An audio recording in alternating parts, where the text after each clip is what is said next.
The letter arrived without warning, sealed in black wax, demanding that Margaret Ellery appear before the county solicitor within the week. She read it twice at her kitchen table, her hands steady even though her heart was not.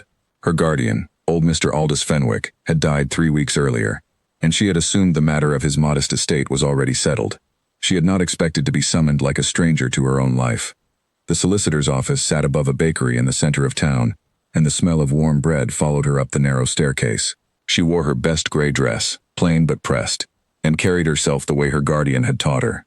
Chin level, shoulders back, never apologize for taking up space in a room. She would need every bit of that composure before the morning was over. When she stepped into the office, she found it already crowded. 3 men in dark coats stood near the window, their expressions arranged into the particular blend of politeness and impatience that wealthy men wore when they believed their time was being wasted. At the center of them stood a 4th man, taller than the rest, dressed with a quiet precision that made the solicitors around him look overdressed by comparison. He did not introduce himself. He did not need to. Margaret had heard the whispers in town for years about the Duke of Ravensworth, a man known for his coldness and his exactness, though she had never once seen his face until now. The solicitor, a nervous man named Mr. Pruitt, cleared his throat and gestured for her to sit. "Miss Ellery, thank you for coming. There is a matter concerning your guardian's estate that requires clarification." "Clarification," Margaret repeated. "That is an interesting word for a summons written in black wax."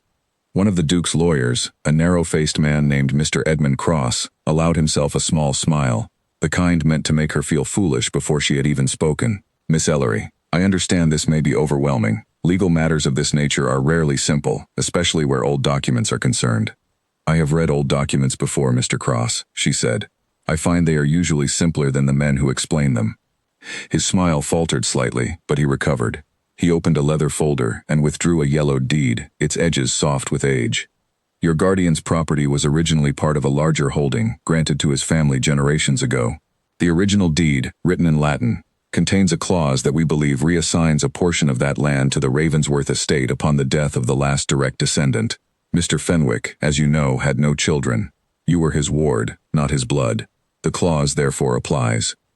Margaret said nothing for a moment. She had grown up in that house. She had buried her guardian from that house, and now a stranger in a fine coat was telling her, in front of his employer, that the walls around her childhood had never truly belonged to the man who raised her.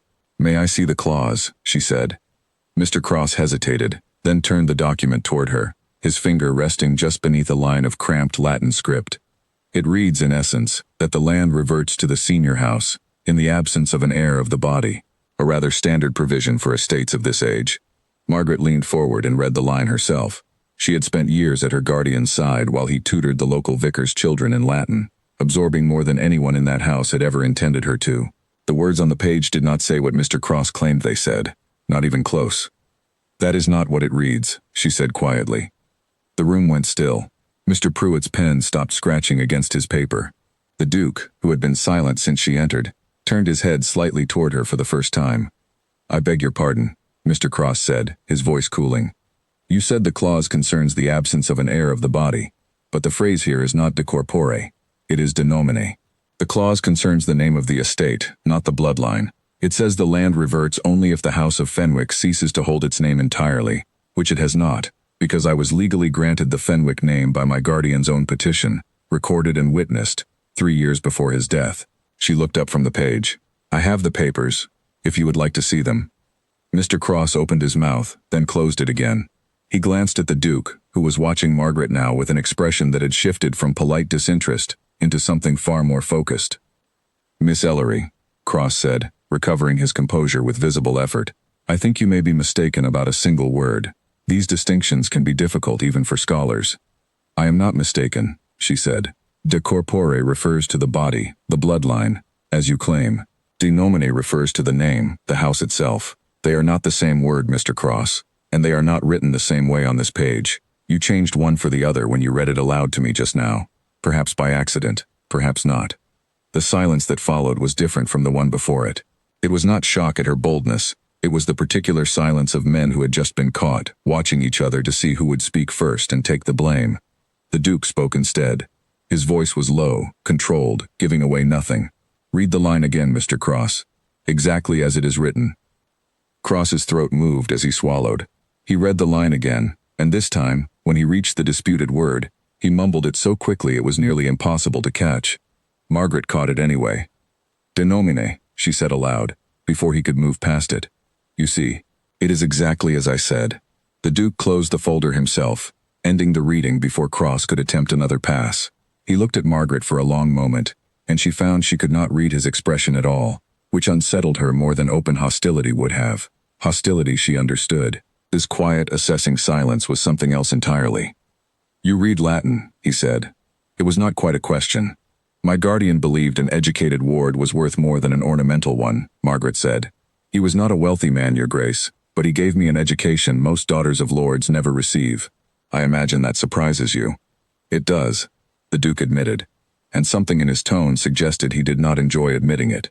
"Mr. Cross, I would like the original translation records for this deed brought to my study by evening. All of them, not a summary. The full documents." "Your Grace, I assure you the translation was prepared correctly some years ago. This is merely a matter of—" "By evening," the Duke repeated, and the finality in his voice ended the conversation. Mr. Pruitt, sensing the meeting was collapsing around him, tried weakly to restore order. "Perhaps we should reconvene once the documents are reviewed, so that all parties—" "Yes," the Duke said, already turning toward the door. "Reconvene. Miss Ellery, might I have a word with you outside?" It was not truly a request, though he had phrased it as one. Margaret rose, aware of every eye in the room following her, and stepped out onto the narrow landing above the bakery. The Duke closed the door behind them, shutting his own lawyers inside. "You understand what you have just done," he said quietly. "I corrected an error," she said, "or an intentional falsehood.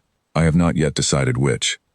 "Either way," he said, "you have made an enemy of at least one man in that room, and possibly embarrassed the House of Ravensworth in the process." "I did not falsify the Latin, Your Grace. Mr. Cross did that on his own." The Duke studied her for a long moment, and for the first time since she had entered the office, something like the ghost of respect crossed his features, quickly hidden away again beneath his usual composure. "No," he said slowly, "I do not believe you did."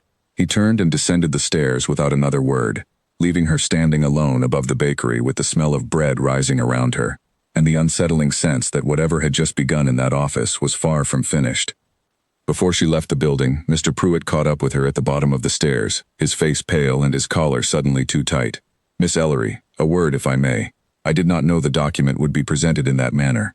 I want you to understand that." "Did you know the translation was wrong, Mr. Pruitt?" He hesitated long enough to answer her without speaking at all. "I knew there had been questions raised about it, years ago, when the estate papers were first filed. I was told the matter had been settled." "By whom?" "By the Ravensworth estate's own counsel. Mr. Cross's predecessor, in fact. I did not think it my place to question a duke's lawyers." Margaret considered him for a moment. He was not a cruel man, she thought, only a tired one. The kind who had learned long ago that surviving in rooms full of powerful men meant asking as few questions as possible. She could not entirely blame him for that, even as she recognized how much damage such quiet compliance could do. "Then I would ask you to remember today," she said, "because I intend to ask questions, Mr. Pruitt, whether or not it is my place to do so." He did not answer, only nodded and hurried back up the stairs, leaving her alone in the doorway with the bakery's warm air spilling out around her ankles and the cold afternoon waiting beyond it. Margaret walked home slowly that afternoon, turning the encounter over in her mind with every step. She had expected to leave that meeting stripped of her home, her name reduced to a footnote in someone else's inheritance. Instead, she had left it having caught a Duke's own lawyer in a lie, in front of the Duke himself. She did not yet know whether that made her safer, or considerably less so. That evening, as she sat by her window watching the last light fade over the fields her guardian had once walked with her, she found herself thinking not of Mr. Cross, nor even of the deed itself, but of the Duke's face in that final moment on the landing. Cold men, she had always believed, were simple to read, but his coldness, she was beginning to suspect, was a door closed over something else entirely, and she had just watched it open, however briefly, for her. She thought, too, of the house itself. The crooked garden gate her guardian had never gotten around to fixing. The study lined with books he had let her read, long before most men thought a woman should touch such things. That house was not simply a piece of land to be traded between wealthy men on the strength of a single misread word. It was the only proof she had left that someone had once chosen to love her without condition, and she would not let a false clause in a dead language take that from her without a fight. She lit a single candle and sat down at her guardian's old writing desk, pulling out the box of papers he had left her, the ones she had not yet had the strength to look through since the funeral. If Mr. Cross had altered one word to change the meaning of her whole life, she intended to know exactly what else might be hidden in the ink of documents no one had expected her to read closely enough to question. She did not know yet what waited behind it, but she intended to find out. Margaret had barely slept the night before, her mind circling the strange encounter at the solicitor's office again and again, until the details blurred together. She rose before dawn and walked the boundary of her guardian's land, tracing the low stone wall that separated the orchard from the road, trying to picture the parcel Mr. Cross had claimed belonged to the Ravensworth estate. It was not a large piece of ground. A few acres of orchard, a strip of pasture, nothing that would matter to a house as wealthy as the Duke's. That fact alone unsettled her more than the theft itself. If the land held so little value, why go to the trouble of altering a single word in a century-old deed to claim it? She returned to the house as the sun cleared the tree line and found a boy from the village waiting at her gate, out of breath from running. He carried no letter, only a message spoken in a rush, that a gentleman would be calling that afternoon, and wished her to expect him. He would not say who had sent him, only that he had been paid well to deliver the message and nothing more. Margaret thanked him, gave him a coin for his trouble, and spent the remaining hours before noon tidying the front room out of habit rather than any real belief that a duke would care whether her chairs were dusted. The knock on Margaret's door came just after noon, sharp and deliberate, the kind of knock that expected an answer immediately. She was not expecting visitors, and certainly not the one standing on her step when she opened the door. The Duke of Ravensworth stood there alone, without his lawyers, without his carriage in sight, as though he had walked the distance from his own estate simply to prove he could arrive unannounced. "Your Grace," Margaret said, startled into formality. "I did not expect you." "No," he said. "I imagine you did not. May I come in?" It was not truly a question, though she noted he had at least phrased it politely this time. She stepped aside and led him into the small front room, suddenly aware of how modest her home must appear to a man who owned half the county. The furniture was simple, worn smooth with years of use. The shelves were crowded with books rather than ornaments. If he noticed the difference between this house and his own, he did not show it on his face. "I have come about the clause," he said, without preamble, once she had gestured for him to sit. He remained standing instead, his hands clasped behind his back, studying the room the way a man studies a room he intends to remember. "I reviewed the documents Mr. Cross brought me last evening, all of them. And what did you find?" "I found that you were correct.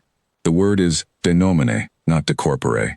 There is no reasonable way to mistake one for the other, not for a man trained as thoroughly as Mr. Cross claims to be." Margaret felt something loosen slightly in her chest, though she did not allow it to show. "Then you believe it was deliberate?" "I believe it requires further explanation," the Duke said carefully. "I am not in the habit of assuming the worst of my own counsel without cause, but I am also not a man who ignores evidence when it is placed directly in front of me." "That is a very careful answer, Your Grace." "I am a careful man," he said. "It has served me well." Margaret studied him for a moment, this tall, controlled figure standing in her modest front room, as though he had wandered into a painting that did not belong to him. She had heard stories about him for years, always the same shape regardless of who told them, cold, precise, unmoved by anything that did not directly concern the interests of his house. She had expected, if she ever met him properly, to find those stories confirmed. Instead, she found a man who had walked here himself, without an entourage, to admit that his own lawyer might have lied. "May I ask you something, Your Grace?" "You may ask. I make no promise of an answer. Why does it matter to you whether the clause was misread by accident or by design? Either way, if the land is not yours by right, I assume you intend to correct the record, unless the outcome you prefer depends on which explanation you choose to believe." Something shifted behind his eyes, the faintest flicker of surprise, quickly suppressed. "You assume I would prefer the land regardless of the truth." "I assume nothing, Your Grace. I am only asking the question you have not yet answered." He was quiet for a long moment, and when he spoke again, his voice had lost some of its careful distance. "The Ravensworth estate does not need your guardian's land, Miss Ellery. It is a small parcel, worth little beside the rest of the holding. If Mr. Cross altered that clause, he did not do it to enrich my house. He did it for some reason of his own, and I intend to know what that reason is before I decide how to proceed." "You suspect him of acting against your interests, not merely in careless service of them." "I suspect a great many things I cannot yet prove," the Duke said, "which is why I came to ask you a question of my own, Miss Ellery, rather than send another letter through Mr. Pruitt's office." "Ask, then. How did you come to read Latin so precisely?" Most men of my acquaintance who claim fluency stumble over half the texts I set before them. You caught a single altered word spoken aloud, in a room full of men who expected you to say nothing at all. Margaret allowed herself the smallest smile. My guardian did not believe in raising an ornamental ward, Your Grace. He believed a mind left empty was a mind easily used by others. He taught me Latin the same way he taught the vicar's sons, without softening the lessons because I was a girl. I read every text he owned, twice over, most of them before I was 15. I suspect he knew, even then, that a day might come when I would need to defend myself with more than good manners. He sounds like a wise man. He was a kind one, Margaret said, which I have found, in my experience, is rarer than wisdom. The Duke's expression shifted again, something almost wistful crossing it before it vanished beneath his usual composure. I did not have the benefit of a guardian who valued kindness over correctness, he said. My own education was thorough, Miss Ellery, but it was not kind. I learned Latin and law and the management of an estate before I learned how to sit comfortably in a room with people who did not want something from me. It was, Margaret realized, the closest thing to a personal confession she expected to hear from him, and she was careful not to let her surprise show too plainly on her face. That sounds like a lonely kind of education, Your Grace. It was efficient, he said, deflecting the observation the way she suspected he deflected most things that came too close to the truth. Efficiency was considered more valuable than comfort in my family.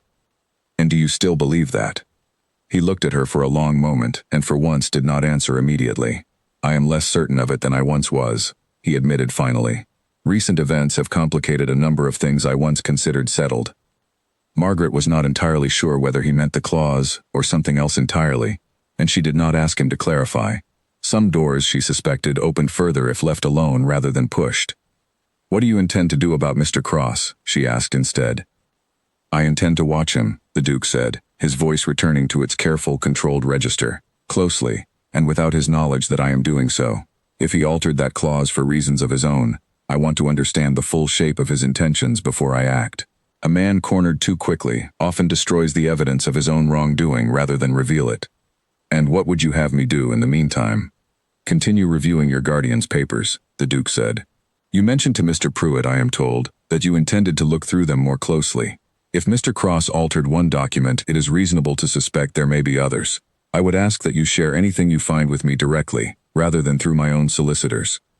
You are asking me to trust you over your own household. I am asking you to trust the evidence, Miss Ellery, and to allow me the chance to prove I am worth trusting alongside it. He paused at the door, his hand resting briefly on the frame. I do not ask this lightly.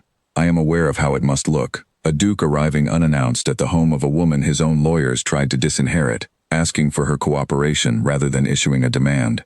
It is unusual, Margaret admitted. Most things worth doing are, he said, and then, before she could formulate a response to that, he was gone, descending the narrow path toward the road where his horse waited, leaving her standing in her doorway with the strange, unsettled feeling that the ground beneath the entire situation had shifted somehow, in ways she did not yet fully understand. That evening she returned to her guardian's writing desk and the box of papers she had begun sorting the night before. She worked by candlelight long past the hour she normally would have retired, reading contract after contract, deed after deed, searching for anything that might resemble the altered clause Mr. Cross had tried to slip past her. Most of the papers were mundane, records of small transactions, correspondence with tenants, receipts for repairs to the roof and the garden wall. But near the bottom of the box, beneath a stack of old letters tied with fraying string, she found a second deed she did not recognize, dated some years before her guardian had taken her in. She unfolded it carefully, the paper soft and brittle with age, and began to read. The Latin was denser than the first document, more heavily formal, the kind of language used in matters considered too important to risk ambiguity. She read it once quickly, then again more slowly, her candle burning low beside her, and felt a cold certainty settle over her that this was not a document meant to be found easily. She did not yet understand everything it said, but she understood enough to know that whatever Mr. Cross had altered in the first deed was very likely only the smallest piece of something far larger, and that the Duke of Ravensworth, whatever his intentions, might not yet know the true size of the trouble growing inside his own household. She thought back over their conversation that afternoon, replaying his questions in her mind. He had asked about her education, her guardian, the shape of her whole life, with a curiosity that seemed to go beyond simple courtesy. Men of his standing rarely troubled themselves to understand the inner workings of a woman they considered beneath their notice. Yet he had stood in her front room, hands clasped behind his back, and listened to her answers as though they mattered to him for reasons that had nothing to do with land or law. She reminded herself, sternly, not to read too much into a single visit. He had come because his own interests were threatened, not because of any particular regard for her. Whatever warmth had crept into his voice by the end of their conversation was likely nothing more than the natural result of two people finding common ground in the face of a shared problem. She had learned, over the years, not to mistake a moment of shared purpose for something deeper. Men like the Duke moved through the world surrounded by people eager to please them, and it would be foolish of her to imagine herself different simply because he had asked a few searching questions and admitted, briefly, to a lonelier childhood than she had expected. And yet, she could not entirely dismiss the memory of his face when he spoke of his own education, the flicker of something raw beneath the careful control he wore like armor. She had seen that same flicker in her own reflection often enough, in the years after her parents died, and before her guardian took her in, when she had learned to arrange her features into calm, long before she felt calm inside. Recognizing that same expression on a Duke's face was a strange and unsettling thing.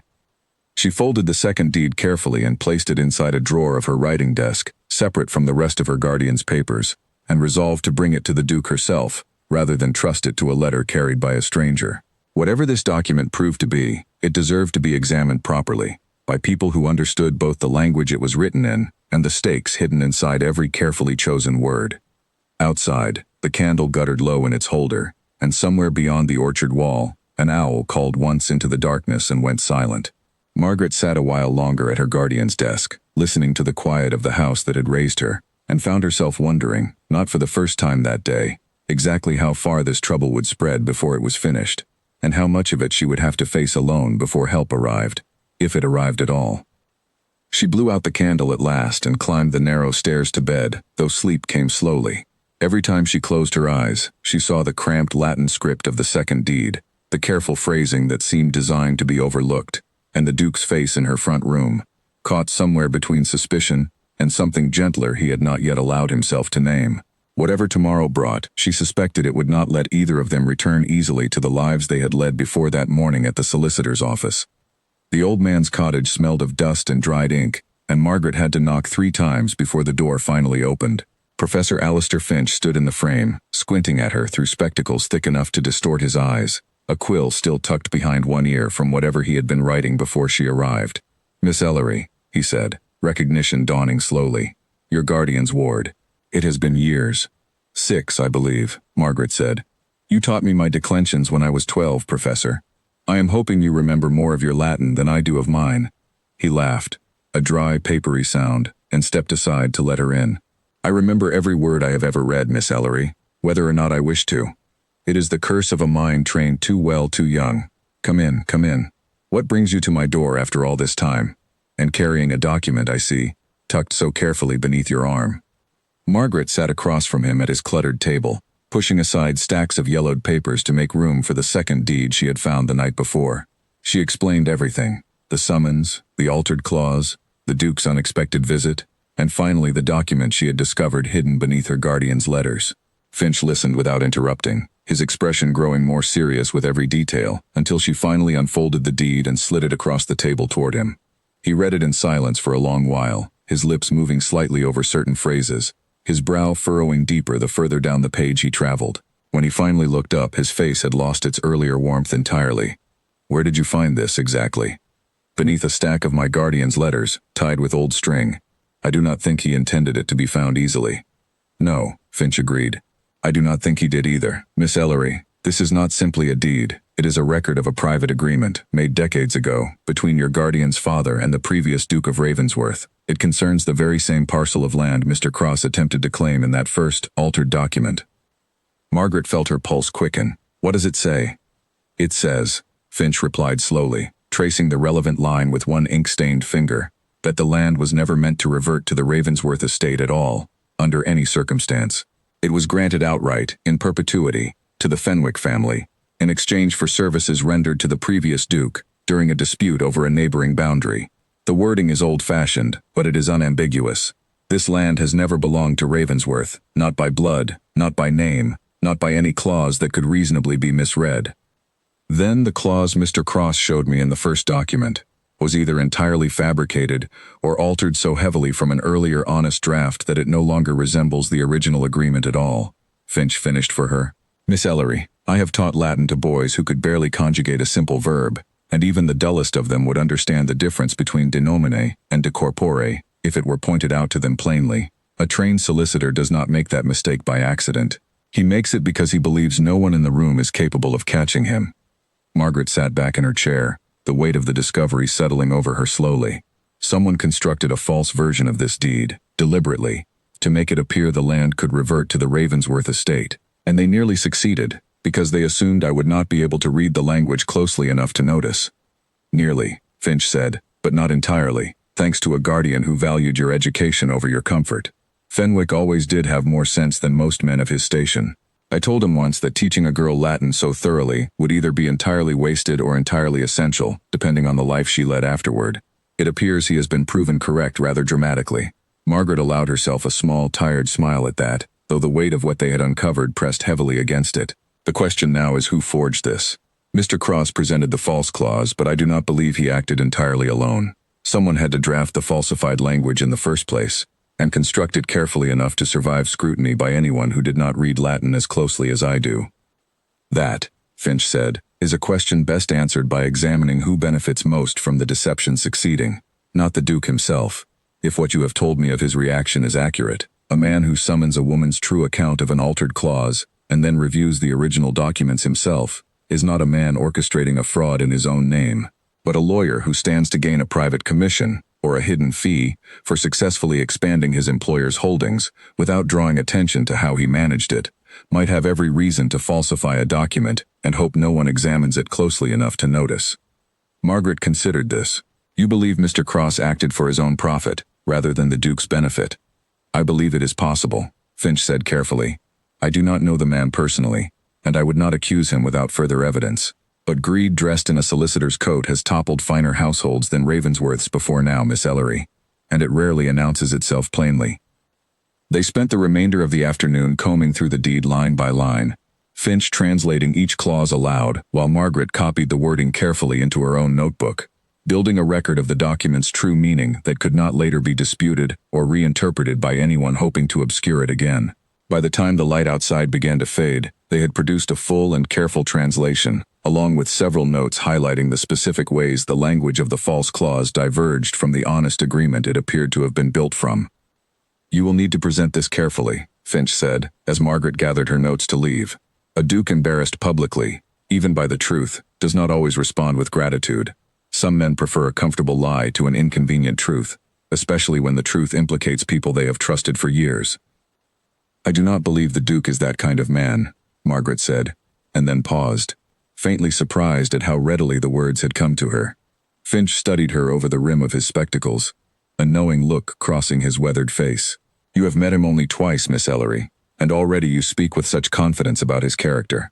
He came to my home himself, Professor, without his lawyers, to admit that his own counsel might have lied to me. That is not the behavior of a man comfortable with convenient falsehoods. Perhaps not, Finch allowed, or perhaps it is simply the behavior of a very careful man protecting his own interests by appearing reasonable before the truth forces his hand regardless. I do not say this to discourage you, only to remind you that even good instincts benefit from caution, particularly where powerful men are concerned.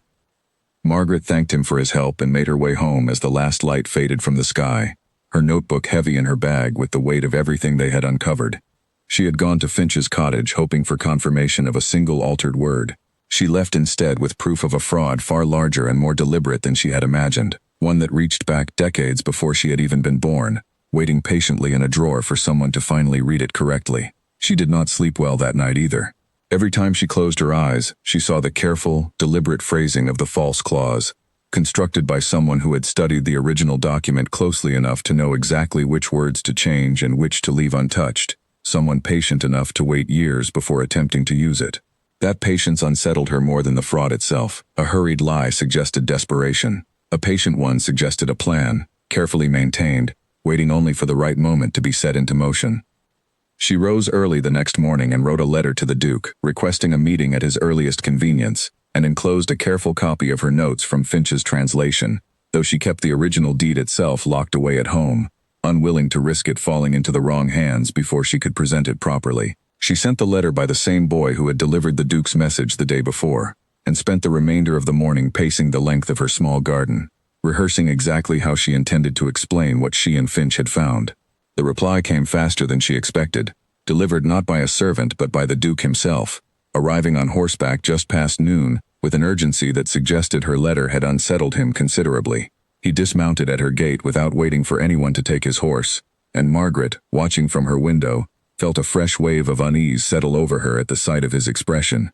Whatever calm control he usually wore had slipped, if only slightly, replaced by something sharper and more focused. "Miss Ellery," he said, the moment she opened the door, "your letter mentioned a second document. I would like to see it immediately, if you are willing to show me." "I am willing," she said, stepping aside to let him in, "but I think you should sit down first, Your Grace. Because what I am about to show you does not merely concern a misread clause, it concerns a fraud that has been waiting, patiently, for decades." He did not sit.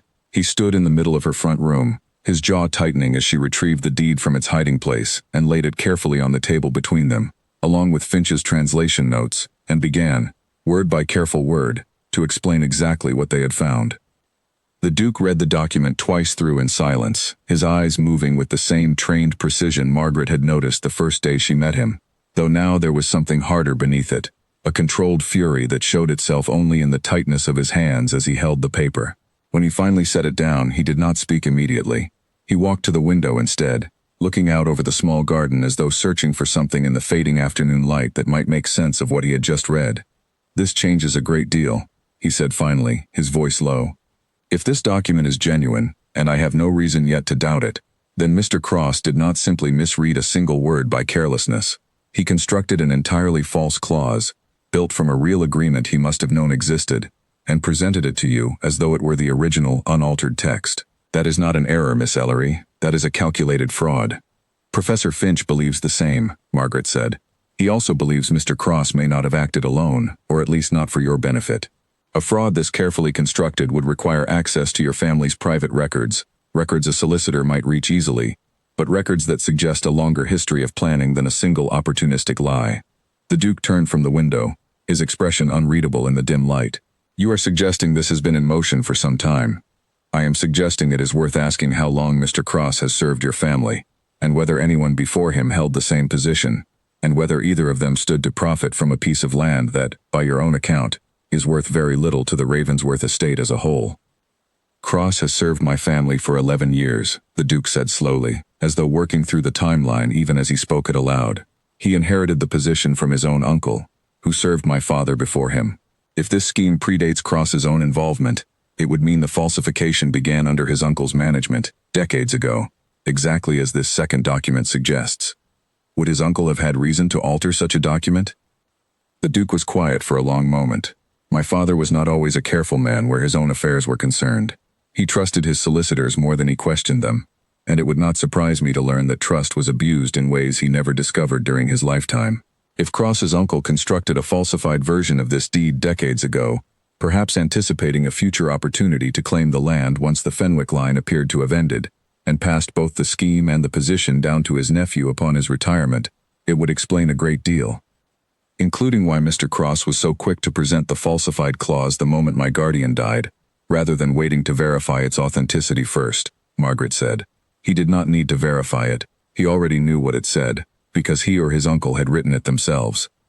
The Duke exhaled slowly, and for a moment the careful composure he wore so consistently seemed to crack entirely, revealing something closer to exhaustion beneath it. "I have trusted this man with the management of contracts affecting hundreds of tenants across my estate, Miss Ellery. If he is capable of constructing a fraud this elaborate against a single, relatively insignificant parcel of land, I must now consider what else he may have altered over the years, in matters far larger than this one. That is a frightening thought, Your Grace." "It is," he agreed, "and I intend to pursue it carefully, rather than confront him directly before I understand the full scope of what he may have done. A man who has hidden a fraud successfully for decades will not confess simply because he is asked politely." Margaret nodded, understanding the caution even as impatience gnawed at her. "What would you have me do, in the meantime?" "Continue exactly as you have," the Duke said. "Keep this document, and Professor Finch's notes, somewhere secure. somewhere Mr. Cross cannot reach, even if he suspects you possess them. I will begin a quiet review of the estate's older records myself, without involving Cross directly, to determine how far back this pattern extends and whether other documents show similar alterations. And if he discovers what we are doing before you have finished. The Duke's expression hardened slightly. Then we will need to move more quickly than either of us would prefer. But I do not intend to let that possibility paralyze us into inaction, Miss Ellery. You have already shown more courage in this matter than most men in my employ would have managed. I do not intend to ask less of myself. He gathered his coat to leave, pausing at the door the way he had during his previous visit, as though something unfinished lingered in the space between them that neither quite knew how to address directly. Thank you, he said finally, for trusting me with this, rather than taking it to someone else who might have used it differently. I considered it, Margaret admitted, but I do not believe anyone else would have listened as carefully as you have, Your Grace, whatever your reasons for listening.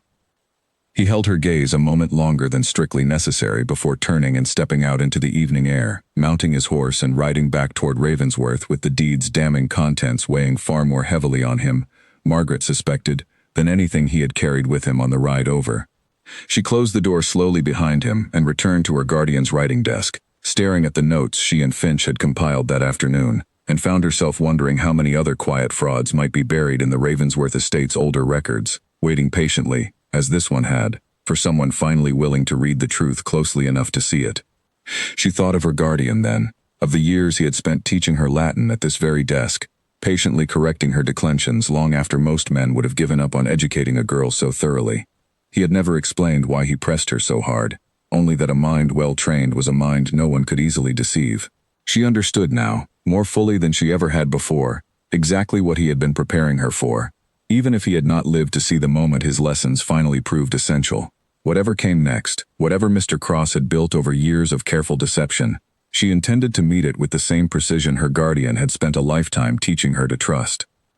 In the days following the discovery of the second deed, the Duke moved carefully, aware that a hurried accusation might send Mr. Cross fleeing before the full extent of his fraud could be uncovered. He began by reviewing every ledger his family had kept over the past 60 years, working alone in his study late into the evening, cross-referencing land grants, tenant agreements, and correspondence for any sign of the same careful pattern Margaret and Professor Finch had identified in the falsified clause. What he found unsettled him more with every passing night. Small parcels of land, minor tenant disputes, insignificant sums of money, all quietly redirected over decades through documents that appeared entirely legitimate on their surface, each alteration too small to draw attention on its own, yet accumulating, when viewed together, into a pattern of theft carried out with remarkable patience and discipline. Whoever had begun this scheme, whether Cross's uncle or someone before him, had understood precisely how to steal without ever appearing to steal at all. He said nothing of these discoveries to his household staff, unwilling to risk word reaching Cross before he had gathered enough evidence to act decisively.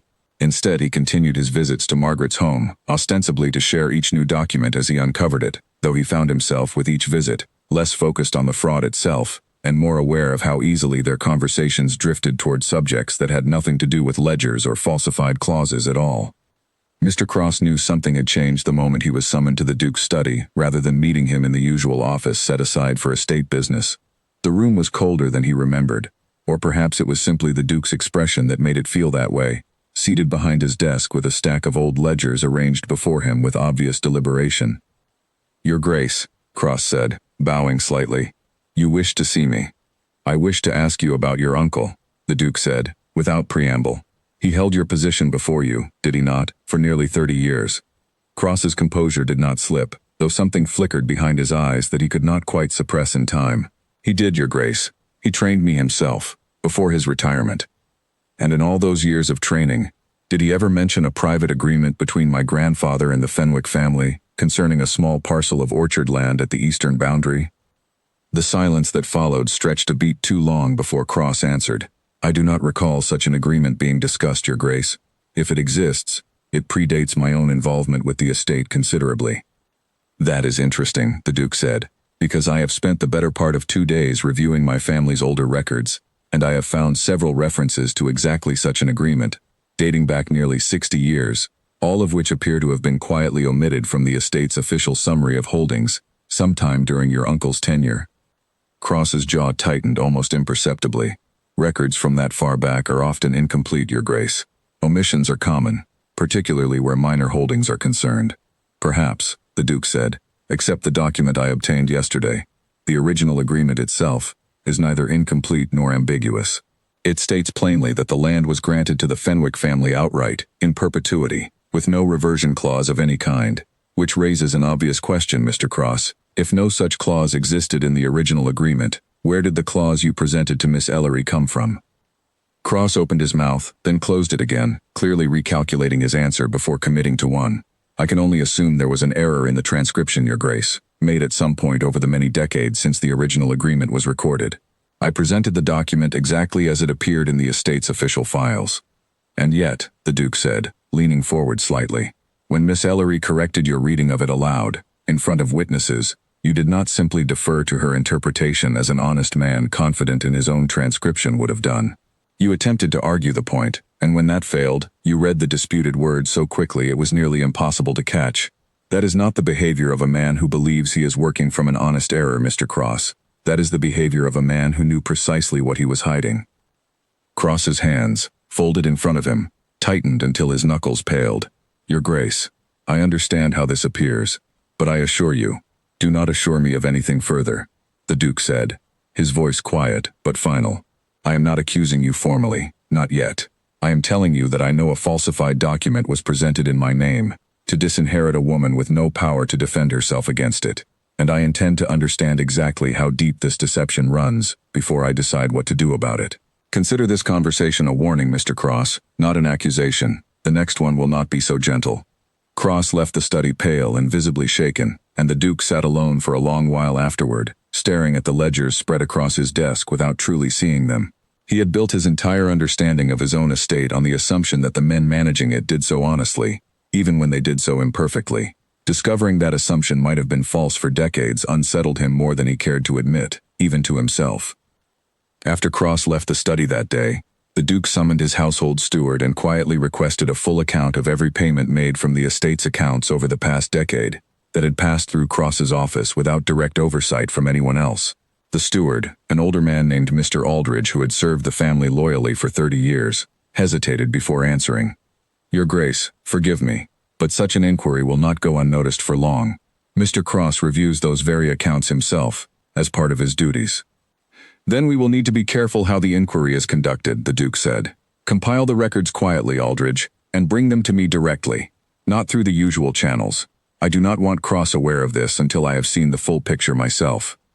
Aldridge nodded, understanding the gravity of the request without needing further explanation, and left to begin the slow, careful work of gathering years of financial records without drawing attention to the task. The Duke, left alone once more, found his thoughts returning, as they so often did lately, to the small house at the edge of his estate, and the woman who had first noticed what an entire room full of trained men had missed. He found himself, in the days that followed, seeking out reasons to visit Margaret more often than the investigation strictly required. He told himself each time that there was some new detail to discuss, some fresh document uncovered in the estate's older records that warranted her attention, and each time he arrived at her small home, he found the conversation drifting, without either of them quite steering it there deliberately, toward subjects that had nothing to do with fraudulent deeds or missing clauses. You are unusually quiet today, Your Grace, Margaret observed, one afternoon in late autumn, as they sat together at her kitchen table, reviewing another batch of estate correspondence he had brought for her to examine. I have come to expect a lecture on the finer points of Latin transcription whenever you visit. Today you have said almost nothing at all. I have been considering, he said slowly, how strange it is that I find myself more at ease in this small kitchen than I do in my own study, surrounded by ledgers that have suddenly become far less trustworthy than I once believed them to be. Perhaps it is simply relief, Margaret suggested. This kitchen holds no secrets you have yet to uncover. Perhaps, he allowed, though something in his tone suggested he did not entirely believe the explanation himself. He set down the letter he had been holding and looked at her directly, in a way that made her suddenly aware of how close they were sitting, how easily their hands might have touched across the narrow table between them. Miss Ellery, may I ask you something unrelated to Mr. Cross, or the deed, or any of the matters that have occupied us these past weeks? You may ask, she said, echoing his own words back to him from their first private conversation. Do you find it difficult, he said carefully, to trust a man whose household has spent years attempting to deceive you, simply because that same man now claims to be acting in good faith? Margaret considered the question seriously before answering. I did. At first. I will admit that. But trust, I have found, is rarely built through claims alone.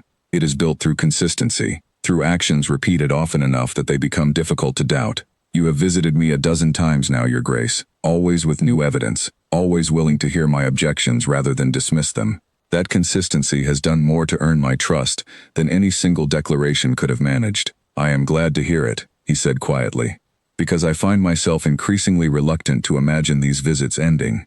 Once Mr. Cross's fraud is finally resolved, and this matter is settled between us. The words hung in the air between them, plainer than either had spoken before, and Margaret felt her pulse quicken in a way that had nothing to do with legal documents or falsified clauses. Your Grace. Julian, he said, interrupting her gently. I think, given everything we have shared these past weeks, you might allow yourself to call me by my given name, at least when we are alone. Julian, she repeated, testing the shape of it, and found she did not dislike the way it settled between them. I confess I had not expected, when your lawyers summoned me to that solicitor's office, that the encounter would end with a duke asking to be addressed informally in my own kitchen. Nor had I expected, he admitted, to find myself more troubled by the thought of your absence from my life than by the fraud that first brought us together. It is an inconvenient realization, Miss Ellery, for a man who prides himself on careful, controlled decisions. Margaret, she said softly, if I am to call you Julian, it seems only fair. He smiled then, fully and without reservation, in a way she had not yet seen from him, and for a moment the weight of Mr. Cross's deception, the falsified deed, and everything still left unresolved between them, seemed to recede slightly into the background, replaced by something quieter and considerably more dangerous to the careful distance they had both maintained until now. But the moment did not last long. A messenger arrived at her gate barely an hour later, breathless from riding hard, carrying word that would end whatever fragile peace had settled over the afternoon. Mr. Cross, the messenger explained, had left Ravensworth that morning in haste, taking a strong box of papers with him, and had not been seen since. Whatever he had been planning, it appeared the Duke's warning had convinced him the time to act had finally arrived. The Duke rose immediately, his earlier warmth replaced by the same sharp focus Margaret had first seen in the solicitor's office weeks before. Aldridge will have followed him, if he had any sense of the urgency I impressed upon him, but a man who has spent years constructing a fraud this careful will not run blindly. He will have a plan, Margaret, some final move prepared in case his position became untenable.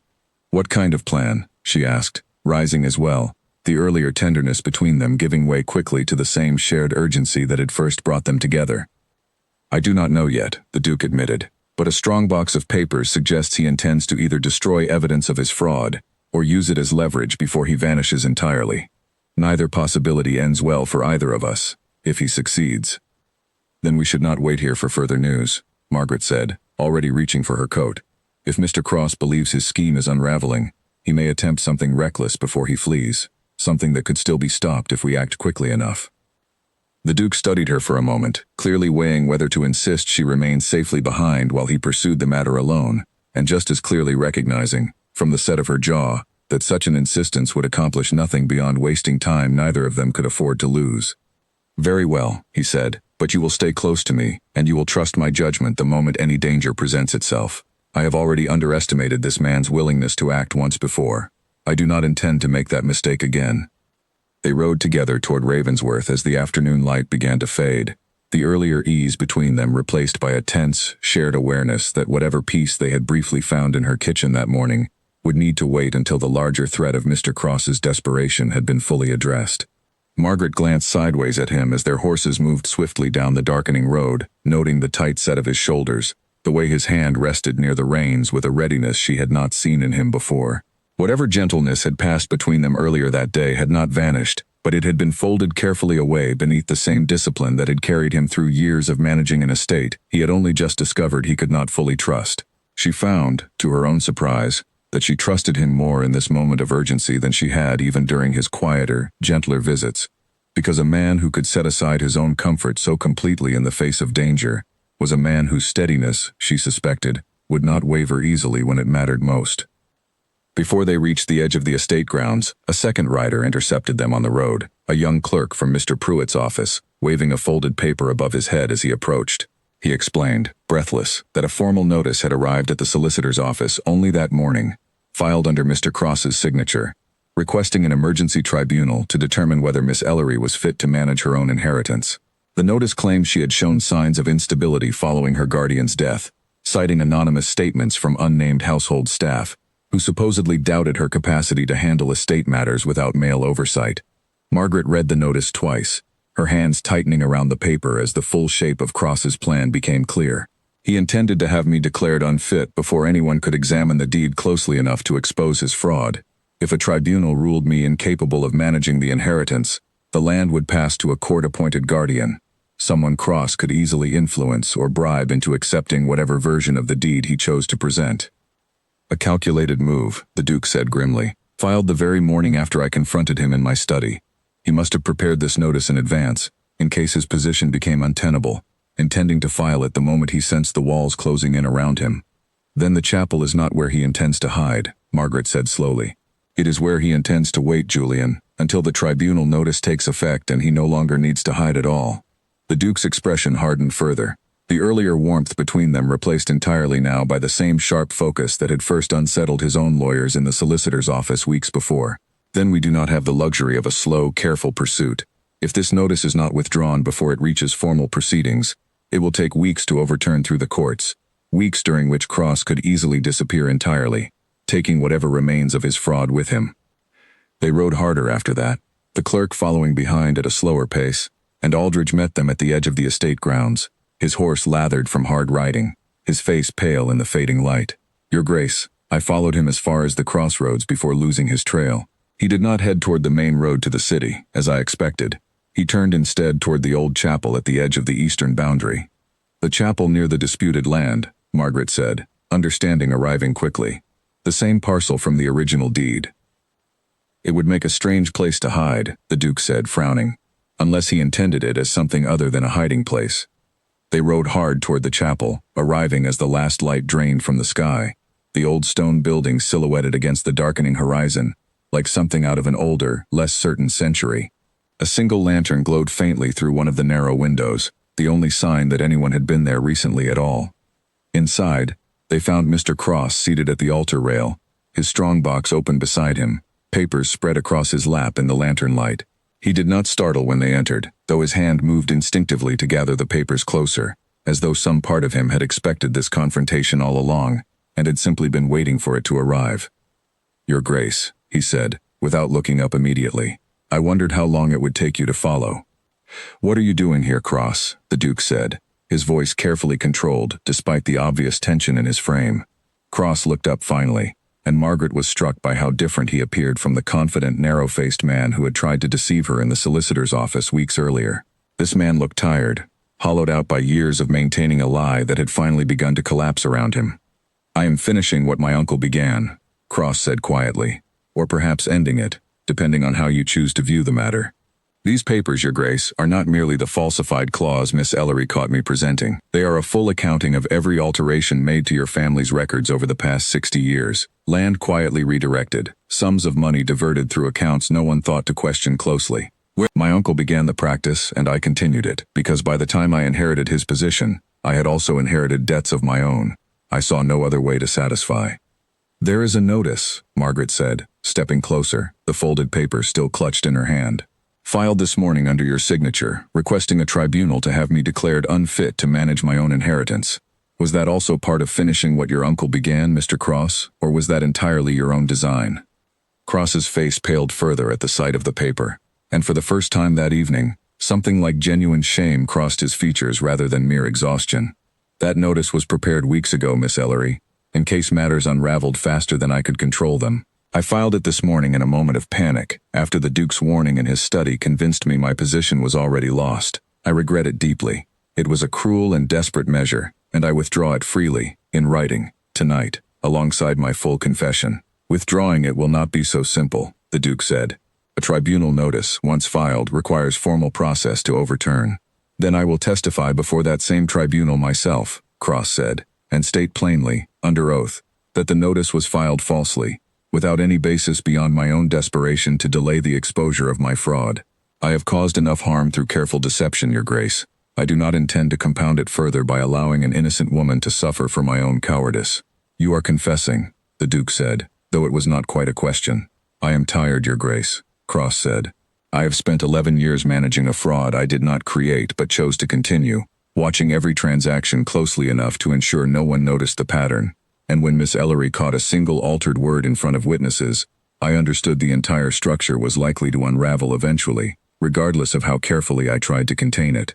I came here tonight intending to burn these records, to remove any evidence that might implicate me further, before deciding whether to flee the country entirely, or simply accept whatever consequences awaited me." "And which have you decided?" Margaret asked quietly, stepping further into the chapel. Cross looked at her for a long moment, something unreadable crossing his tired features. "I have decided, Miss Ellery, that a man cannot outrun a lie forever, particularly when the woman who first exposed it proved considerably more capable than I ever gave her credit for being.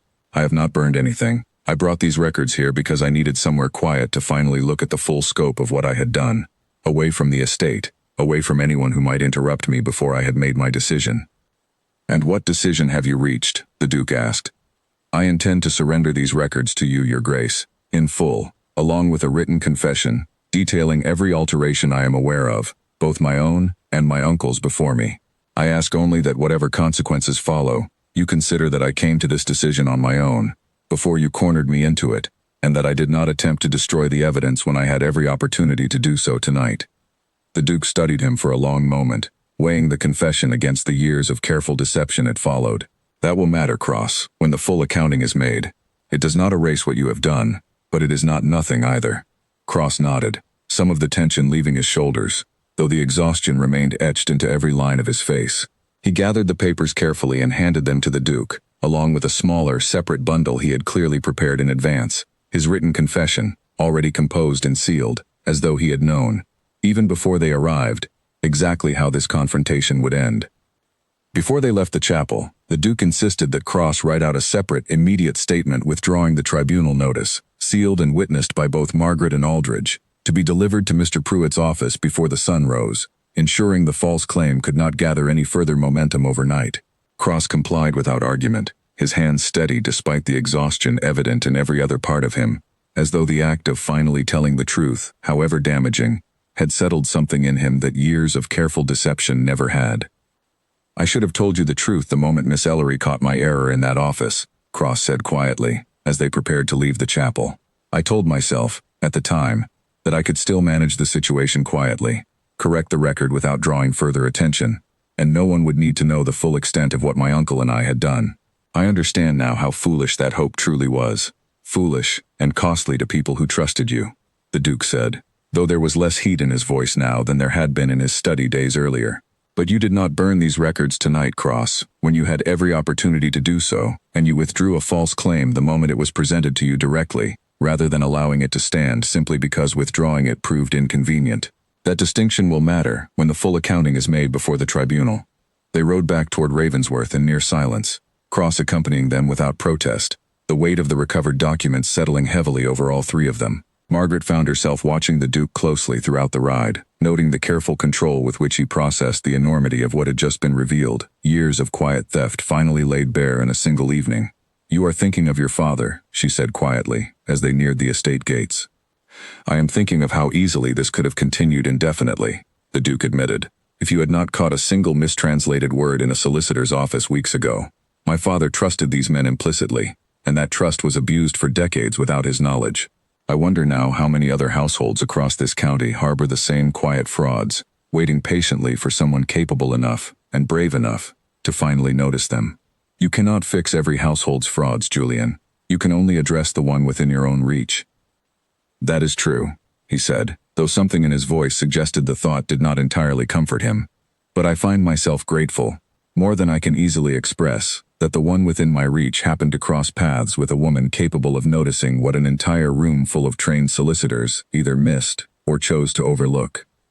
They delivered Cross to the estate's steward for safekeeping until formal proceedings could be arranged, and the Duke spent the remainder of the night reviewing the recovered documents with Margaret at his side, cataloging the full extent of the fraud his family had unknowingly suffered for decades.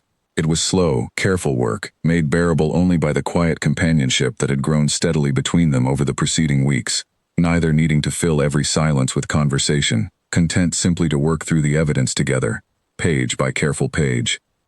Near dawn, as the first gray light began to creep through the study windows, the Duke finally set down the last document and looked at Margaret across the cluttered desk, exhaustion evident in every line of his face, though something warmer lingered beneath it as well. "We will need to present all of this formally," he said. "A tribunal, most likely, given the scope of the fraud and the years it has continued unaddressed. Your testimony will be essential, Margaret, both regarding the original altered clause and the second deed you discovered. I do not ask this lightly, knowing how difficult it may be to stand before such a gathering and recount everything that has happened." "I am not afraid of a tribunal, Julian," Margaret said. "I was not afraid of Mr. Cross in that solicitor's office, and I am not afraid of him now, confession or not. What concerns me is how his uncle's scheme might have implicated others across the county, tenants and families who may have suffered similar frauds without ever discovering the truth of it, exactly as my guardian nearly did not." "Then we will pursue that as well," the Duke said, "once this matter is settled. I do not intend to stop simply because Cross has confessed to the fraud concerning your own inheritance. If this pattern extends further, as the older records suggest it might, I owe it to every family affected to uncover the full truth, regardless of how uncomfortable that truth proves to be for my own household's reputation." Margaret studied him in the pale morning light, this careful, controlled man who had arrived at her door weeks earlier as a stranger determined to defend his family's interests, and who now sat across from her prepared to expose his own household's failures publicly, for the sake of families he had never met and tenants whose names he likely did not yet know. Whatever coldness he had once been known for in the county, she thought, had clearly never told the full story of who he truly was. "Thank you," she said quietly, "for choosing the truth, even when a more comfortable lie remained available to you." "I did not choose it alone," he said, meeting her gaze steadily. "I chose it because you showed me, from the very first morning in that solicitor's office, that the truth was always worth defending, regardless of how inconvenient it proved to be for the people it implicated.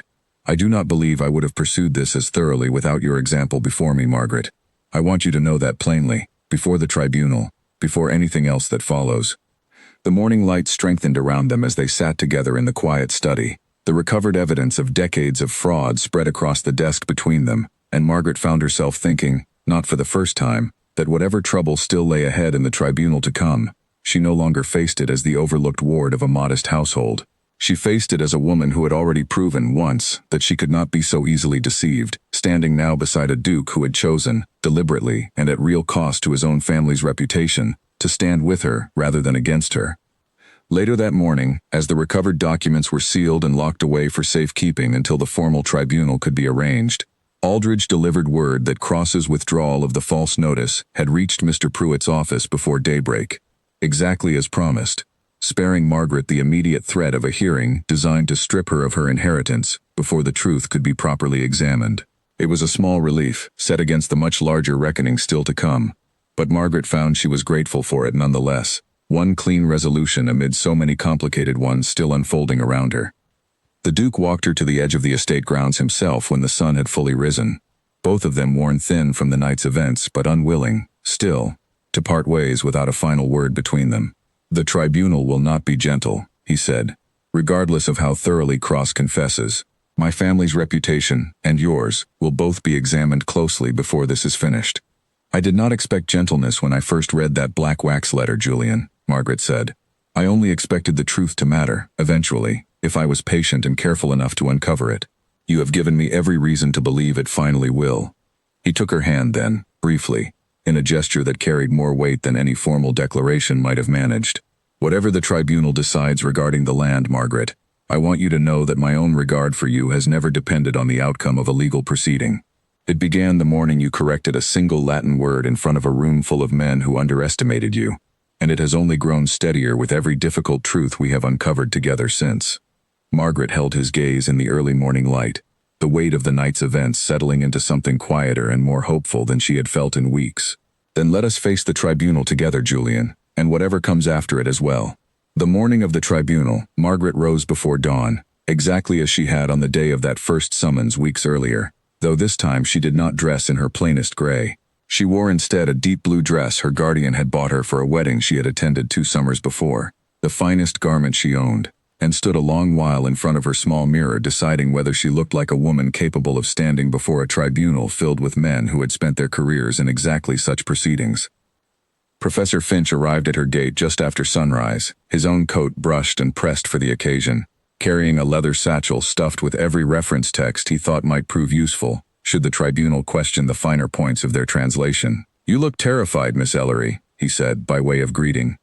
"I am terrified," Margaret admitted, "but I intend to walk into that chamber regardless, because the alternative is allowing Mr. Cross's fraud to stand unchallenged, and I find that far more frightening than any room full of solicitors." "That," Finch said, "is precisely the attitude your guardian hoped his lessons would instill in you. He would be very proud this morning, Miss Ellery, whatever the tribunal ultimately decides."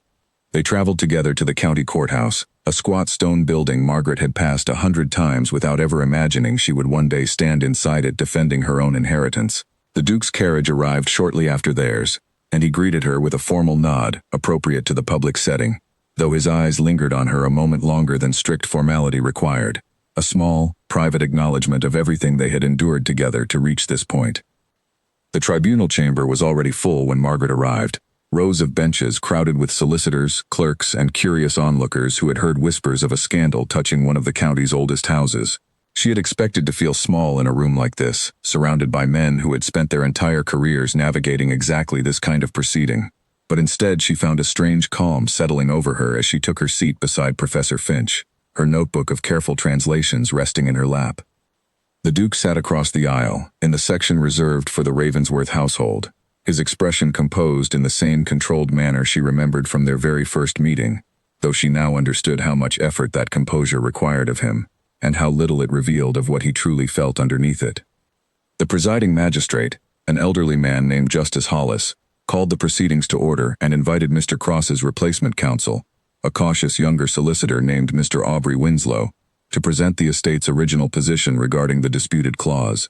Winslow rose, visibly uncomfortable with the assignment, and read the original falsified passage aloud exactly as Cross had first presented it weeks earlier, framing it as an honest transcription error rather than deliberate fraud, careful not to implicate his predecessor too directly before the confession itself could be formally entered into evidence. When Winslow finished, Justice Hollis turned to Margaret. "Miss Ellery, you have requested the opportunity to respond directly. You may proceed." Margaret rose, aware of every eye in the chamber following her, though the sensation no longer unsettled her the way it once might have. She opened her notebook to the careful translation she and Professor Finch had prepared and began, methodically, to walk the tribunal through every discrepancy between the falsified clause and the original agreement, explaining the precise grammatical distinction between de nomine and de corpore, and demonstrating line by careful line exactly how the false version had been constructed from the honest original. "This is not a transcription error," she said finally, closing her notebook. "A transcription error might account for a single misplaced word, perhaps a smudged letter mistaken for another. It cannot account for an entirely reconstructed clause, built to reverse the meaning of the original agreement, while preserving enough of its structure to appear legitimate to anyone who did not examine it closely. Someone constructed this falsehood deliberately, and preserved it carefully enough to use, 60 years after it was first written, the moment an opportunity presented itself." Mr. Winslow rose again, attempting one final challenge on behalf of the estate's remaining interests, though his voice carried considerably less conviction than it had at the start of the proceedings. "Miss Ellery's translation is impressive, Justice Hollis, but she is not a formally credentialed scholar. The tribunal cannot rely solely on the interpretation of an interested party, however capable she may be." "A fair point," Justice Hollis said, "which is precisely why Professor Finch has been called to corroborate her findings independently. Miss Ellery, do you have anything further to add before we proceed to his testimony?" Margaret considered the question carefully before answering. "Only this, Justice Hollis. I did not learn Latin to defend myself in a tribunal chamber. I learned it because my guardian believed a mind left untrained was a mind easily exploited by others. I did not expect, growing up in a quiet house at the edge of an orchard, that his lessons would one day prove essential in a room such as this. But I am grateful for them now, and I would ask only that the tribunal judge the evidence on its own merits, rather than dismissing it simply because a woman was the one capable of finding it." A murmur passed through the chamber, and Justice Hollis called for the second document, the original deed Margaret and Professor Finch had uncovered, to be entered formally into evidence. Professor Finch was called next, and confirmed under oath every detail of his translation, his decades of scholarship lending a weight to the testimony that even the most skeptical observers in the chamber found difficult to dismiss. Then Mr. Cross himself was brought before the tribunal, and the chamber fell into a heavier silence as he took his place, his earlier composure entirely absent now, replaced by the same exhausted honesty Margaret had witnessed in the chapel days before. "Mr. Cross," Justice Hollis said, "you have submitted a written confession regarding this matter. Do you affirm its contents before this tribunal, under oath?" "I do," Cross said, his voice steady despite everything. "I falsified the clause presented to Miss Ellery, building it from an authentic document my uncle first altered decades ago, during his own tenure managing the Ravensworth estate's affairs. I continued the practice he began, redirecting small sums and minor holdings over the years that followed, believing the pattern too subtle to ever draw serious attention. I was wrong, and I have caused genuine harm to people who trusted my honesty, particularly to Miss Ellery, who very nearly lost her rightful inheritance because of my deception." "You also filed a false notice," Justice Hollis pressed, "requesting that Miss Ellery be declared unfit to manage her own affairs. Do you affirm this as well?" "I do," Cross said, something like genuine remorse crossing his tired features. "It was a desperate act, filed in a moment of panic, intended to delay the exposure of my fraud by discrediting the very woman who had uncovered it. I withdrew the notice the same night, once confronted directly, and I regret filing it more than almost anything else I have done in this entire affair." Miss Ellery showed nothing but clear thinking and considerable courage throughout this matter. The notice was a lie built entirely to protect myself, at her expense. The chamber remained quiet as Cross's testimony concluded, and Justice Hollis called a brief recess before delivering his ruling. Margaret sat through the pause with her hands folded carefully in her lap, aware of the Duke's gaze finding hers across the aisle, steady and reassuring despite the gravity of the moment. When the tribunal reconvened, Justice Hollis spoke plainly and without unnecessary delay. "This tribunal finds that the original clause presented to Miss Ellery was deliberately falsified, and that the land in question rightfully belongs to the Fenwick estate, now held by Miss Ellery herself, with no valid claim from the House of Ravensworth under any circumstance. Furthermore, this tribunal finds the notice filed against Miss Ellery's capacity to manage her own affairs to be entirely without merit, and formally strikes it from the record. Mr. Cross's confession, freely given, will be considered in any further proceedings regarding restitution for the additional frauds uncovered across the Ravensworth estate's older holdings, a matter this tribunal will address in subsequent sessions." A wave of quiet relief moved through the chamber, and Margaret felt Professor Finch's hand rest briefly on her shoulder, a small, proud gesture from the man who had taught her the very language that had finally saved her.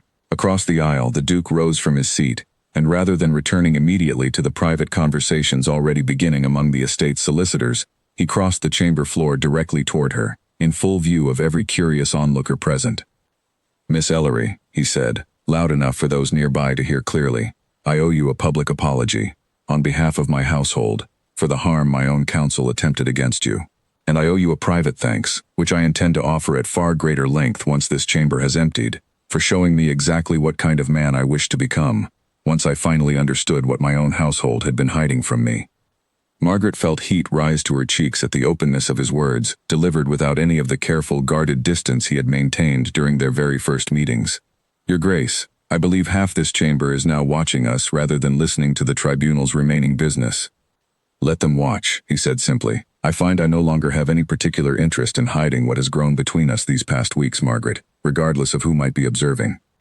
The chamber did indeed empty slowly around them, curious glances following the Duke of Ravensworth, as he remained standing beside the young woman his own lawyers had once tried to disinherit, neither of them moving to separate, despite the considerable audience their conversation continued to draw.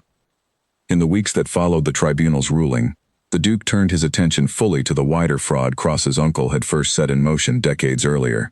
He worked closely with Aldridge and a newly appointed solicitor, a careful, unassuming man recommended by Justice Hollis himself, to trace every altered document back through the estate's records, identifying tenant families and smaller landholders who had unknowingly suffered similar losses over the years.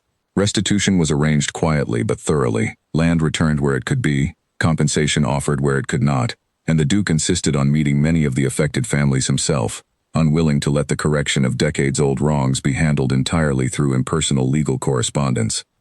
Margaret assisted where she could, her knowledge of Latin proving useful again and again, as older documents were reviewed for further discrepancies, and Professor Finch was engaged formally by the estate to assist with the work, a modest income finally rewarding decades of quiet scholarship that had, until now, gone largely unrecognized beyond a handful of grateful former students. Mr. Cross's own fate was decided with somewhat more leniency than his crimes might otherwise have earned. owing largely to his full cooperation and the restitution his confession made possible for so many affected families. He was stripped of his position and required to surrender a considerable portion of his personal holdings toward the restitution fund, but the tribunal, taking note of his voluntary confession and the withdrawal of the false notice against Margaret, declined to pursue the harsher criminal penalties that a less cooperative fraud might have invited. He left the county quietly some months later, his reputation ruined but his conscience, by his own account in a brief letter to the Duke, considerably lighter than it had been in years. Word of the tribunal's ruling spread through the county quickly, and Margaret found herself, in the months that followed, regarded rather differently by neighbors who had once considered her simply old Mr. Fenwick's quiet, bookish ward. She was invited now to dinners and gatherings she would once have been overlooked for entirely, though she found she cared considerably less for that renewed social standing than she did for the steady, unglamorous work of helping the Duke set right what his household had allowed to go wrong for so many years. Weeks later, once the additional frauds uncovered in the estate's older records had been fully addressed and restitution arranged for the tenants and families affected by Cross's uncle's original scheme, the Duke returned to the small house at the edge of his estate one final time, though this visit carried none of the careful formality of those that had come before it. "I have spent my whole life believing that efficiency mattered more than warmth," he said, standing once more in her modest front room, though this time he did not remain by the door. "You have shown me, quite thoroughly, how mistaken that belief truly was." "I only corrected a single word, Julian," Margaret said, smiling. "You corrected considerably more than a single word," he said. "You corrected an assumption I had carried my entire life, that a household's affairs could be trusted simply because they had always been managed by men who claimed authority over them. You taught me to look closer, to question more carefully, and to value a mind willing to challenge me over one content merely to agree." He paused, something gentler than she had ever seen from him settling over his features. "I do not wish to manage an estate, or a life, without that kind of honesty beside me any longer, Margaret. I am asking you, plainly and without any careful legal phrasing to hide behind, whether you might be willing to share both with me, for however long we are given." Margaret crossed the small room toward him, the same steady calm that had carried her through a solicitor's office, a tribunal chamber, and every difficult truth uncovered between them settling warmly over her now instead. "I have corrected Latin clauses, Julian, falsified deeds, and an entire county's assumptions about what a quiet, overlooked ward might be capable of. I believe I am more than willing to correct the shape of your future as well, if you are asking me to share it." He smiled then, fully and without reservation, exactly as he had that quiet afternoon in her kitchen weeks before, and the small house that had once felt uncertain and threatened settled, finally, into something that felt entirely like home. They were married the following spring, in a small ceremony held not at the grand chapel on the Ravensworth estate, as tradition might have demanded, but in the modest village church nearest Margaret's childhood home, with Professor Finch seated proudly in the front row, and Aldridge standing quietly near the back, both men aware of exactly how much had changed since a black wax letter first arrived at a quiet cottage door. Margaret kept the orchard land in her own name, exactly as the original deed had always intended, and she and the Duke spent many long evenings afterward walking its boundaries together, no longer troubled by questions of ownership or falsified clauses, but simply enjoying the quiet company of a life neither of them had expected to find at the start of that strange, difficult year. Years later, when their own children asked how their parents had first met, Margaret would tell them, with a smile that never quite lost its edge of quiet pride, that she had once corrected a Duke's own lawyers in Latin, in front of an entire room of powerful men who believed she would say nothing at all, and that the correction of a single word had somehow, against every reasonable expectation, corrected the entire shape of her life as well. 3 years after the tribunal's ruling, a letter arrived at Ravensworth addressed not to the Duke, but to Margaret directly, a formality that would have been unthinkable in the county before her marriage. It came from a tenant farmer named Walter Coombs, whose family had worked a stretch of land near the northern boundary of the estate for 3 generations, and whose father had once been quietly cheated out of a small parcel of pasture through the very same pattern of fraud Cross's uncle had practiced for decades. Coombs wrote that a new dispute had arisen over a boundary marker, one his grandfather had always insisted stood in a different place than the current map suggested, and he asked, somewhat hesitantly, whether Margaret might be willing to examine the old records herself, given her known skill at uncovering exactly the kind of quiet alteration that had once nearly cost her own inheritance. She rode out to the Coombs farm the following morning, alone, exactly as she preferred whenever the work allowed it. Julian had offered to accompany her, as he often did, but she had grown comfortable enough in her role managing the estate's older disputes that she no longer felt the need for his presence at every meeting, and he had learned, in turn, not to offer it out of habit rather than necessity. Walter Coombs met her at the edge of his property, a broad-shouldered man with his father's same weathered hands, and led her to a small chest of documents his family had kept for generations, mostly unremarkable receipts and correspondence, but containing, near the bottom, an old surveyor's map that clearly showed the boundary marker standing several yards further east than its current position. "My father always said the marker had moved," Coombs told her, "but no one believed an old farmer's memory over an official survey, and he never had the education to prove his case the way you did with your own inheritance."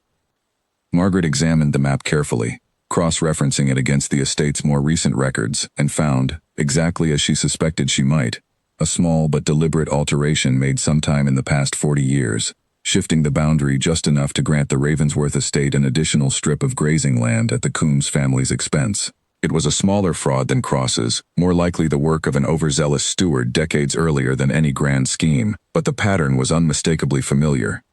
"Your father was right," she told Coombs. "The marker did move, and I intend to see it corrected properly, along with fair compensation for the years your family has managed without that land."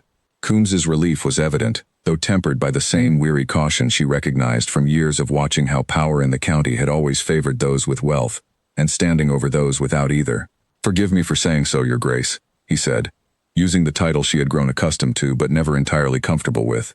"But it still surprises me, a duke's wife riding out here alone to examine an old farmer's boundary dispute herself, rather than sending a solicitor to handle it from a comfortable office in town."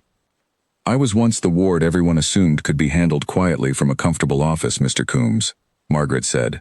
"I did not care for the assumption then, and I have no intention of extending it to anyone else now that I have the standing to prevent it." She returned to Ravensworth that evening and found Julian in his study, reviewing correspondence from the ongoing restitution efforts that had, remarkably, continued steadily in the years since Cross's confession, uncovering small pockets of old fraud across the county that had gone unnoticed for generations before Margaret's own case first brought the pattern to light. He looked up as she entered, setting aside his papers with the same warmth that had never quite faded from their earlier courtship, however many years had since passed. "Another boundary dispute," he guessed, before she had said a word. "Another one," she confirmed, settling into the chair across from his desk. "The Coombs family this time, cheated out of a strip of pasture some 40 years ago. A smaller matter than your own family's fraud, but no less important to the people who suffered it." "You have become quite skilled at finding these old wrongs," Julian said. "I sometimes wonder how many more remain buried in this county's records, waiting for someone patient enough to notice them." "Perhaps that is simply the nature of quiet frauds," Margaret said. "They rely entirely on no one ever looking closely enough to catch them. The moment someone does, and proves willing to keep looking, more of them tend to surface, one after another, until the pattern itself becomes impossible to ignore." Julian smiled, the same unguarded expression she had first seen from him in her kitchen years earlier, though it came more easily to him now, unburdened by the careful control he had once worn as armor against a world he trusted too little. "I am glad, then, that I married a woman who looks closely at everything, and refuses to stop looking, simply because the truth proves inconvenient for the people it implicates. Even when it occasionally implicates your own household's older stewards," Margaret said, smiling as well. "Especially then," he said, "I would rather know the full truth of what my family has done, uncomfortable as it sometimes proves to be, than continue governing this estate under the same convenient ignorance my father once mistook for peace of mind." Professor Finch visited Ravensworth often in those years, formally engaged by the estate to assist with the ongoing review of older records, and he took particular pleasure, Margaret noticed, in watching her handle disputes like the Coombs family's boundary marker, with a confidence that had grown steadily since that first nervous morning in the solicitor's office. He had taught her Latin, all those years earlier, never quite imagining the full scope of what that education would eventually make possible, and he told her once, over tea in the Ravensworth gardens, that watching her work had become one of the great satisfactions of his old age.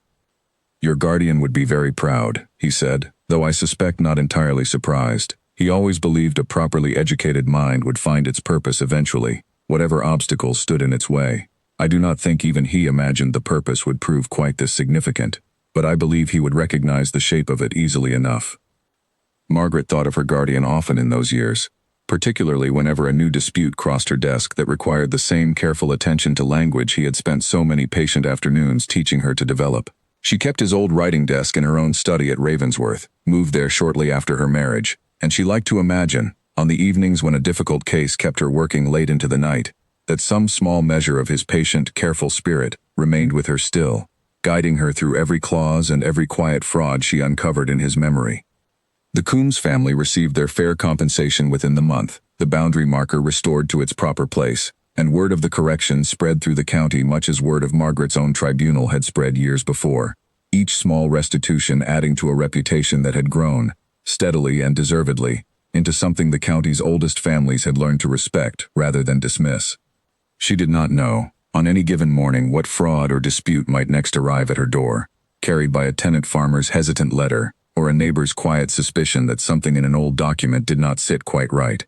But she faced each one exactly as she had faced that first black wax letter years before, with the same steady calm her guardian had spent a childhood teaching her to trust, and the same quiet conviction that no truth, however carefully hidden, could remain buried forever from a mind patient enough to keep looking for it. Not every dispute resolved as cleanly as the Coombs family's boundary marker. A year later, a widow named Eleanor Marsh arrived at Ravensworth in considerable distress, claiming that her late husband's small trading business had been quietly absorbed into a larger merchant's holdings through a contract she suspected had been altered after her husband's signature was already secured. The case proved far more complicated than any Margaret had handled before, involving not land or Latin clauses but a dense tangle of commercial agreements written in the clipped technical language of trade rather than the classical Latin she knew so well. Margaret spent weeks on the matter, consulting merchants and clerks unfamiliar to her, learning an entirely new vocabulary of commercial fraud that had little to do with the deeds and boundary markers she had grown accustomed to examining. Julian assisted where his own knowledge of estate finances proved useful, and together they eventually uncovered the alteration. A single clause changed after signing to grant the larger merchant considerably more control over profits than Mrs. Marsh's husband had ever intended to surrender. The resolution took considerably longer than the Coombs case, requiring formal proceedings before the county's commercial court rather than a simple correction arranged privately between neighbors. But Mrs. Marsh eventually received a fair settlement, and Margaret found herself, by the end of the ordeal, newly conscious of how many different forms a careful fraud might take, depending on the language and the industry it was built to exploit. "I had assumed, when we began this work together," she told Julian one evening, exhausted after the Marsh settlement was finally concluded, that Cross's fraud was a particular kind of deception, one built specifically around old deeds and Latin phrasing. I am learning now that the pattern is far more universal than that. Any document complicated enough to discourage close examination can hide the same quiet theft, whatever language it happens to be written in. "Then perhaps that is the deeper lesson in all of this," Julian said. "Not simply that a single fraud was uncovered and corrected, but that carelessness and unquestioning trust, wherever they are allowed to flourish, eventually invite exactly this kind of quiet exploitation. I do not think either of us will ever again sign a document, of any kind, without reading every line of it as closely as you once read that altered clause in Mr. Pruitt's office." Margaret smiled at that, tired but satisfied in the particular way that only difficult, worthwhile work could produce. "My guardian used to say that a lazy reader makes an easy target. I did not fully understand what he meant until I watched Mr. Cross rely on exactly that laziness for years, confident no one would ever trouble themselves to check his work closely enough to catch him. And now," Julian said, "half the county has learned to check rather more closely than they once did, thanks entirely to you." "Thanks to my guardian," Margaret corrected gently. "I only put his lessons to use. He is the one who insisted, against every convention of his time, that a girl's mind deserved exactly the same rigorous training as any boy's. Whatever good has come from all of this, I owe it first to him." Julian reached across the small distance between them and took her hand, the same gesture he had offered years earlier at the edge of the estate grounds after their long night confronting Cross in the chapel. "Then we owe him a great debt, Margaret, one I intend to honor by ensuring our own children, whatever their gender, receive exactly the same rigorous education he once gave you. I will not raise a household that mistakes ignorance for propriety, not after everything his teaching allowed you to accomplish." It was, Margaret thought, watching the evening light fade over the Ravensworth gardens, a fitting promise to close this long chapter of their lives, one that honored not only the guardian who had shaped her so carefully, but every quiet, overlooked mind across the county who might yet benefit from the same patient insistence that understanding, however hard won, was always worth the effort it demanded.